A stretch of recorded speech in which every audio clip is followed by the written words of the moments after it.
mothers and fathers, husbands and wives, sisters and brothers, friends for life. We won't live in the past. We're making it alive. It's time for another conversation. Welcome to Making It Last podcast, where it's all about helping us to have better relationships, not just with ourselves, with other people. And I'm here with a friend. Yes. Yeah. Before we started recording, we were talking about how long we've known each other. And as the young people say, it's been a minute. So I'm here with Randell Bailey. He's a change management practitioner.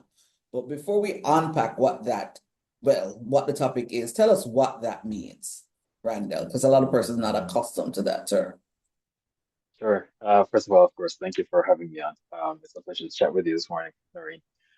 A change management practitioner pretty much just says that I lead the idea of implementing change as it relates to supporting different issues that organizations may go through. So these could be operational, they could be routine changes, it could be Mm-hmm. something that's absolutely, you know, earth-shattering and different, and it's absolutely new for the organization. And pretty much, I support the implementation of that change from the perspective of how do we support our people to really kind of align and ensure that everyone's on the same page. Because without that, the change may not stick, and getting it to stick is kind of what change management practitioners do. Hmm. Okay. Okay. All right. So it's a nice segue then into what we're going to be talking about, which change management principles can be used to foster healthy relationships. Yeah. That when you asked me to share on this, I thought for a Mm-hmm. second that, oh, this is interesting because change management at its core is a relational concept. It is something that you kind of try to create some kind of um a level of alignment and commonality with persons going through change. And Mm-hmm. so even though in organizations you may find that, well, you could have a multinational organization that there are different layers and persons are all across the world and all that kind of stuff. But the most effective way of doing change is ensuring that there's some kind of commonality and there's some kind of relationship, some kind of rapport that's built. And it Mm-hmm. doesn't always have to be all the way from the top. It can also be just by virtue of, the manager that you report to, but it cascades throughout the organization. Mm-hmm. And so it fits quite nicely into personal relationships too, because clearly when it is that you have something that's relationally based, you will want to implement it in spaces that there are relationships happening. Okay. Okay. Before you continue though, commonality, how easy is it to identify or to even if you identify to to let me say to identify it, the commonality. How easy is it to identify that? Well, I mean, it's to be honest with you, it's not that hard because if it is that we have the same goal, then that in and of itself is a platform on which we can Mm-hmm. build community. But then we can go a little bit deeper and talk about, well, what is it that brought us together in the first place? Okay. Are we relational because we are working for the same organization? Is it Mm-hmm. that we belong to the same family? We go to the same church, we have the same social group. So all of these different things could be bases on which we could build that commonality. But like I said, if there is a goal that we have, a common goal that we share, then that in and of itself would allow us to just be able to say, hey, let's get together and work on how we can make this thing happen. Okay. All right. So tell us the principles now that we've basically set the context. Well, so the interesting thing about change management is that principles of change management are applied in many different methodologies and many different frameworks. Mm-hmm. So, you have popular ones like ADKAR that's done by ProSci, where they're saying, hey, you need to have awareness and desire, knowledge of how to carry forth this thing, and all the other steps through to the end. Then you may have change leadership from James Cotter that speaks about how do you lead change within an organization, or how do you lead change within a particular space. Mm-hmm. And there are many other, I couldn't go through all the principles in the time that sorry, not all the frameworks in Okay. the Fair time that enough. we have. So I'll just Mm-hmm. kind of pull from different ones. Mm-hmm. Simon Sinek, a Mm-hmm. well-known leadership and organizational expert, he has a book that's titled Start with Why. And that's also quite common within this idea of change management. Why are we doing this? What is the need for this particular thing? Is it understood by everyone that is involved in this change? Mm-hmm. Is the rationale clear? Is the vision understood? That establishing why is the most critical thing. If I could give you a quick example, I'm a Jamaican that's now resident in Canada, and when I decided, well, yeah, I'm gonna say when I decided because it wasn't just up to me. I came here as a family. Right. When I decided I was going to take the idea to my wife, it Mm-hmm. was something that I need to start with why. I need to say to her, this is what I'm thinking for us, and this is what I'm thinking it will do for us, and this is how I think it can happen, and this is what I think at the end of the day our lives will look like after Mm-hmm. making this change. Mm-hmm. And in doing that, it allowed her then to kind of very easily and clearly understand the vision and then Mm-hmm. make an informed decision accordingly. So starting with why, having that clear vision, that clear objective is always a great launching pad. And I would dare to say a necessary launching pad. The other idea that I think is important is I like to say that change management is about alignment and engagement. Um, a lot of persons come through the school that change management is around learning Mm-hmm. and communication. And typically, when you say communication, it's about emails. It's about, Mm-hmm. hey, this is happening. So, Mm-hmm. that's it. But I like to speak about alignment and engagement because at the end of the day, number one, engagement says that there's a conversation happening. So if I carry forward an idea and that Mm-hmm. idea isn't clear, or there are concerns around that idea, how are we going back and forth to make sure that there's clarity? And back and forth could be an argument, but arguments are okay. It's Mm-hmm. not necessarily a disagreement. It's a discussion to ensure that there is clarity because you want to know that when we start this journey, it is very clear as to where we're headed. There's no point in saying, hey, let's go to Russia, and there are 50 ways to get to Russia, and we Mm-hmm. haven't talked about how we're going to get there or why we're going there, or what we're going to do when we get there. So all these different things that you want what you want to be clear, you would want to talk about in that initial idea of framing the change and ensuring that there is understanding around how it is we're going to get to this particular thing. And this is the alignment goes alongside with it. Mm-hmm. Because if we are not aligned in what we're doing, why we're doing it, how we're going to do it, then clearly there will be struggles as we're going through. We don't have to agree on everything to Mm-hmm. start. We don't have to have all the answers to start, but we must have some basic elements aligned to ensure that when we get stepping, we're stepping in the same direction. If we have to make changes as we go along, so Mm-hmm. be it. But we want to get that platform set.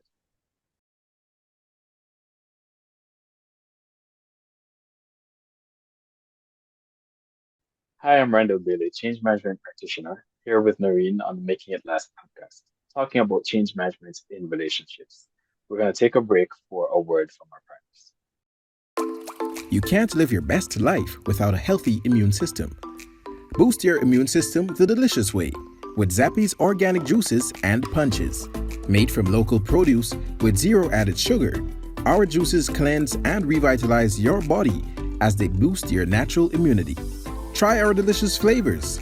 Beat It, Berry Bomb, Get Fresh, Ton Up, and Island Splash. Find us on Instagram at Zappy's Organics or call or send a WhatsApp message at 1-876 779 8910 to order today. That's 1-876 779 8910. Zappy's Organic Juices and Punches. Live your best life today.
Does your business lack branding? Having difficulty realizing your vision? Look no further. Splinth Brand Design Consultancy specializes in developing personal and business brands. Services include strategic management, website creation, social media branding, and more.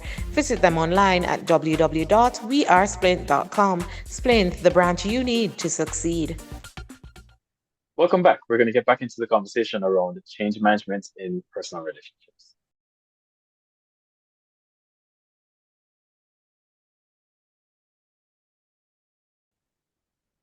How your knowledge of this, how has this impacted your relationships? Do you think it has impacted it negatively or positively? I'm gonna hope for the most part positively. Or is it that you literally just, this is work and my relationships are my relationships? Interestingly enough, it's both. Okay. It's both because I know how I can carry this work idea into my personal relationships, but because everyone isn't a change management professional, Mm-hmm. then they don't necessarily see what I'm trying to do, or Okay. I have to be a lot more strategic Mm-hmm. with the way I engage them to be able Mm-hmm. to go through these different principles and stages. Funny enough, it's one of those things where oftentimes you will have a conversation with someone, and I guess it happens in any technical space. Mm-hmm. A scientist will try to make scientific things simpler for those who are Right. non-scientific around them. Mm-hmm. You, as a communication expert, you've had to, go through that communication loop in your head while not speaking to it every time you have a conversation with someone. So Mm-hmm. those things happen. The interesting thing with change management is that because I understand how a lot of these things work, and also having a little bit of background in psychology, there is that appreciation for how people think and what makes them tick and how to Mm. manage certain circumstances. We have a thing we talk about in change management called resistance, managing resistance. And there's a lot of debate in the change community. Do you manage? Do you mitigate? Is it okay? Is it not okay? Not going to get into that. No. But what I will say Mm-hmm. is that conflict is a typical part of relationships. So, how do we leverage the skills that we have to make sure that we can make our way through those conflicts? So, for my coming back to your question, for my own relationships, it's always a situation where I am trying to use the technical skills I have, apply them where I can, be mindful for my own self as to how I present myself in conversations, and then see how that will translate in the different relationships and different issues that we'll go through. Because every relationship is different, the dynamic is different, the importance of it is different. Where I may go back and forth with my wife, I may just decide that you're not worth my time today, and I'll say, okay, I'll move on, and that's okay Fair because enough. these are the elements of being in a relationship that are quite important. Okay, okay. So for the most part, then you're gonna say positively Yeah, because you have positively. a greater awareness then of certain things. Okay, all Yeah, right, yeah. fair The enough. negative only comes in when I don't have that common understanding, and then it becomes something that um, I have to try to lead someone in. Then it becomes a little bit challenging. Okay, okay, okay. Any other principles that you want to highlight? Sure. So there is the idea of staying flexible, where at any given point in time, Mm-hmm. as you're going through a change, there you have to respond to what is and not what you think it should be. Mm-hmm. So if I'm again going back to that idea of migrating with my family, if I say, we're gonna do X, Y, and Z, as a matter of fact, let me make it real. My wife and I decided we're gonna move to Canada in 2020. The pandemic happened in 2021, Mm-hmm. which therefore meant that all the plans that we had were put on indefinite pause. And as we're going through that, then, as the system starts to open up and travel starts to reoccur and all those types of things, then we get to a point where, okay, well, when is the right time to travel? How do we travel? We have young kids. Well, we still have them young now, but they were even much younger then. Younger. Mm-hmm. How do we make this a safe trip for us and those types of things? As you're going through change, you have to be flexible to be able to respond to the nuances of change because there is no such thing as a plan that will always be correct from beginning to end. Mm-hmm. So that's another critical idea that I think relationships can Mm-hmm. benefit from. And then we talk about the idea of measurement. In business speak, you talk about KPIs and how do we track and measure progress. In relationships, we should be checking in. We should be having conversations. Say, hey, how is this change going? How's this progress coming along? Is it even coming along? Do we need to, as I said before, that about being flexible? Do we need to make changes? Do we need to adjust how we're doing things, pivot? Do we need to even, as bad as it sounds, abandon this change? Um, it's not something that we're shackled to change. It's something that we have to see the benefit of it as we're going through. Um, there's still days, even 3 years after migrating to Canada, my wife and I still have conversations around, is this still the right fit? Is it still working for us? Is this where we want to be? Is it delivering the benefits that we thought it would? Are the children adjusting okay? All these types of things, because change is a journey. It's Mm-hmm. not it's not it's not it's not a destination, it's a journey. So how do we continuously check to see if our journey is going the way we want it to go? Yes, we've landed. Yes, we're permanent residents, but does that mean we've reached where we're headed? No, Mm-hmm. because the journey goes way beyond just making that spatial change. Yeah. And if But maybe finally, I mhm. would say, oh no, let me defer to you. No, go ahead, go ahead. Okay, now I was just gonna say sustaining change. Um, Okay. the idea is when I spoke about making change stick, which I think is kind of interesting because your podcast is making it last. But Mm-hmm. the idea is when change happens, how do we embed it to the extent where it remains? It's sustained. It's Mm. not something that we're falling back on, 2, 3, 4 months, 5 years down the line. Um, one of the things I like to talk about, I like to think about when it comes to change management is determining what is a disruption versus a change. So if we're going to be doing something differently for a finite period of time Mm-hmm. because we're facilitating something else, that's a disruption, as opposed to doing something differently for the foreseeable future. Now, Mm-hmm. let me just put a caveat there to say just because we changed into something doesn't mean we have to live there for the rest of our lives. Because we could very well, as I mentioned before, we could do our KPIs and Mm-hmm. determine that this change has not uh, materialized into what we thought it would have.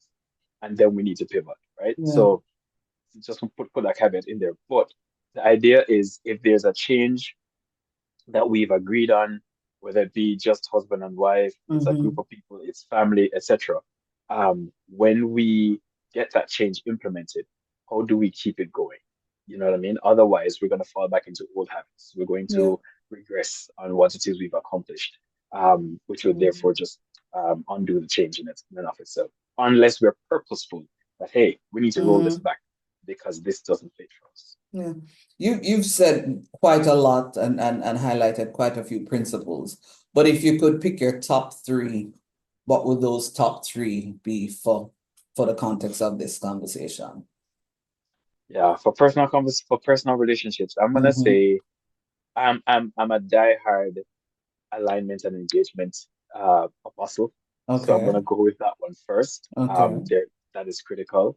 Um, the having the why being very clear, Okay. and then ensuring that there's flexibility in the relationship. No one should feel shackled to a decision. No one should feel shackled to a path. It should more so be a collaborative experience that we're working towards together, whatever that looks like. If I had to choose top three, I would go with those. And I'd be curious to hear. Maybe we should ask that question to someone else. I'd be curious to hear what other people's preferences would be, because Mm. truth is that oftentimes what what's critical to me is is is nice, but we're talking about relationships. So then, how do I Mm-hmm. open that space up for someone else? Love languages and all those types of things. I guess those Yeah. things matter too, right? Yeah. Yeah. Be interesting. And let me hope that when it is posted, people will tell us in the comments on YouTube what their top three or what the top one would be for them. Thank you so much for sharing, Randall. It was an absolute pleasure. You're welcome. The time with you always goes by too quickly. I try to say as little as much as I could in as short amount of time as possible, That's fine. but it's always a pleasure to chat with you. Thank you for the opportunity. Thank you. This was Making It Last podcast, where it's all about helping us to have better relationships, not just with ourselves, with other people. I'm Randell. Until next time. Mothers and fathers, husbands and wives, sisters and brothers, friends for life. We won't live in the past. We're making